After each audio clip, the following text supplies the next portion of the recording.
Magandang araw sa inyong lahat at welcome ulit kayo dito sa channel ko. Karugtong ito ng topic natin nakaraan, yun yung late na pangingitlog ng manok. Doon sa unang video, yung pinaka-latest na upload ko, diniscuss natin doon kung ano ang gagawin mo kung late na. Kung napanood nyo yung video yon, masusundan nyo itong sasabihin ko. Kung hindi nyo pa napapanood ang video yon, sana panoorin nyo ng buo para masundan nyo ang video ito. Ito na ang solusyon kung paano ang gagawin mo pag late na nangitlog yung manok mo. At sana makorek talaga, no? Kasi late na, di ba? 7 months na. Pwede mong pakainin ng feeds na 16 to 18% ang crude protein.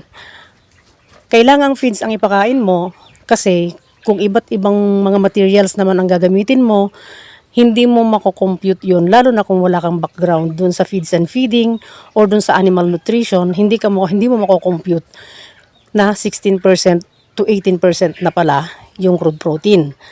So, kailangan commercial feeds ang ipakain mo para makabawi. Tingnan mo yung mga manok mo, lalo na kung free range yung manok mo. Halimbawa, yung RIR, pini-free range yan, di ba? So, tingnan mo, baka naman, akala mo lang 7 months old na, hindi pa nangingitlog, yun pala, merong mga itlog dyan sa mga tabi-tabi. Dun sa mga tagong lugar, kagaya ng mga damo, o kaya dun sa ugat ng punong kahoy. Kasi kagaya dito sa amin, meron yung mga manok na hindi naman sila free range kasi native chicken nga. Pero meron kaming mga malapit dito sa amin na pumupunta yung mga manok nila at umiitlog dun sa pagitan ng ugat ng mga punong malalaki dito sa likod namin. Yun yung mga native na pakainin nila kung gusto nila. Tawagin nila kung gusto nila. Kung hindi, hayaan lang nila, naglalakad. Maghahanap ng pagkain, mga scavenger. So, hindi rin nila namomonitor yung pangingitlog nila. Pero kung ang manok mo ay free range at meron kang range area para sa kanila, baka naman hindi mo lang nakikita, umiitlog pala sila doon sa mga tagong lugar, dyan sa mga damo-damo dyan. Tapos yun nga, yung sa lalim ng puno, yung pagitan ng mga ugat na malalaki. Kasi meron akong nakita dito sa amin noon, ilang beses na. Nagpisa siya doon sa mismong ugat ng punong malaki. Nagtataka naman ako kasi nagpisa siya. Naaarawan o kaya naaambunan minsan yung itlog. Nagpisa pa rin. Pero siguro hindi naman tinatamaan yun. No? Baka may lilim naman konti para sa kanya.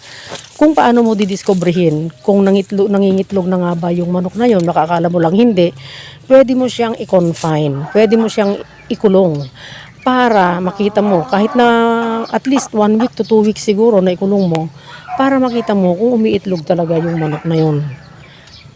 Kung hindi naman, itutuloy mo talaga, no? Pagkakainin mo talaga ng feeds na 16 to 18%. At yung mga free range naman, exposed na sila sa araw, di ba?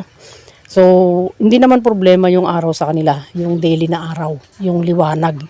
Doon sa mga manok na kagaya ng mga white breed na naka-cage, expose sila pero incomplete. Kaya dinadagdagan ng artificial light ang mga yon kasi hindi sila nakakalakad para totally na ma-expose sila sa araw. Sila nasisinag-sinagan lang dun sa loob ng cage nila, di ba?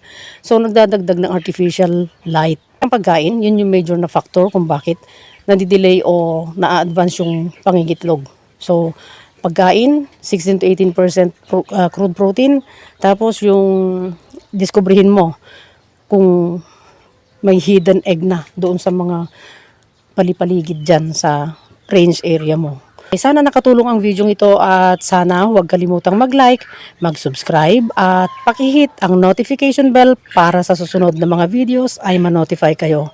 At salamat sa lahat ng mga sharer, mga nagko-comment, thank you. Yung mga nagtatanong, meron pa akong hindi nasagot na tanong, pakihintay na lang ha, kasi medyo na busy ako. Pero sasagutin ko yon, alam nyo naman. At thank you sa lahat ng mga subscriber ko, both old and new. Kahit yung mga hindi pa nakakabalik, thank you kasi nandyan pa rin kayo.